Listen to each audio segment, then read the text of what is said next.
Hello guys, I'm taking this video to demonstrate how to configure the slow and sharp filters of DENAFRIPS PONTUS or Venus deck. To configure the filter, first of all, of course, you gotta turn it on. Press on the power button once and the standby LED goes off. And the last input we used was CO1. So it doesn't really matter which input was selected while you were configuring the filter. The filter will apply to all the input sources. So to configure the filter, press on the mute button once. Once the mute is engaged, the input LED lights up from the left to the right.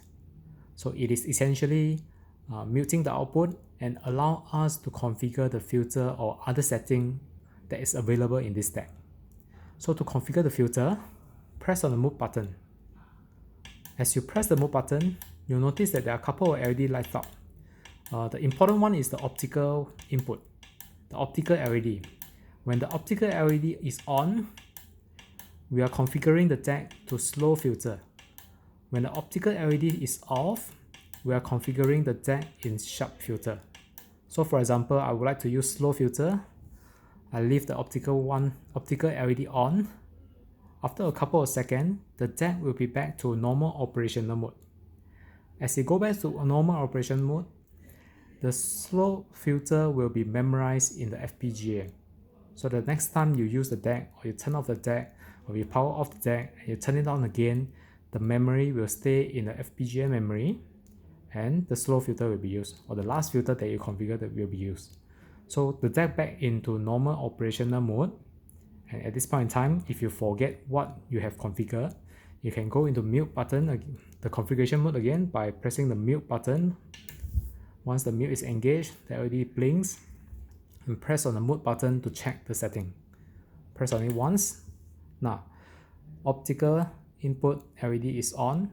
It is telling us that the deck is configured as slow filter.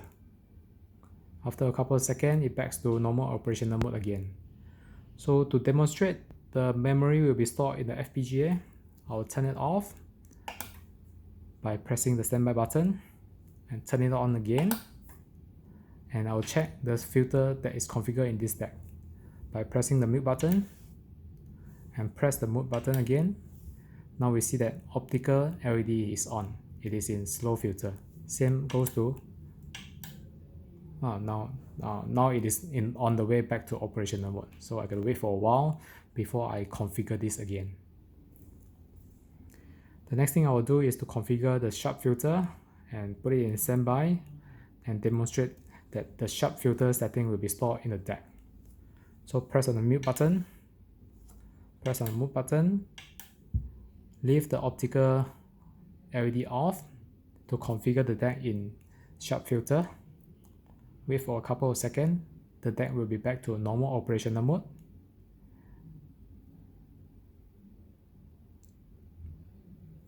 So you don't have to worry about the USB and I2S input LED. It is just a way to tell us that the deck is currently in configuration mode. So the deck is back to normal operational mode. I'll press on the standby button to turn off to put the deck in standby, and press the standby button once again. And I'll check that the filter configure is sharp filter by pressing the mute button. Press the mute button again. The optical LED is off. It tells us that the deck is in sharp filter. So it is important to note that the filter will only be effective when the deck is in oversampling mode. In oversampling, the filter will be used. In non-oversampling, NOS, the filter will not be used. It's not effective. So currently the deck is in non-oversampling. The deck is in oversampling. We can tell from the LED here. If the LED is off, it is oversampling. If the LED is on, it is non-oversampling. This is the non-oversampling. This is the oversampling. Okay, that's about it. Thank you for watching.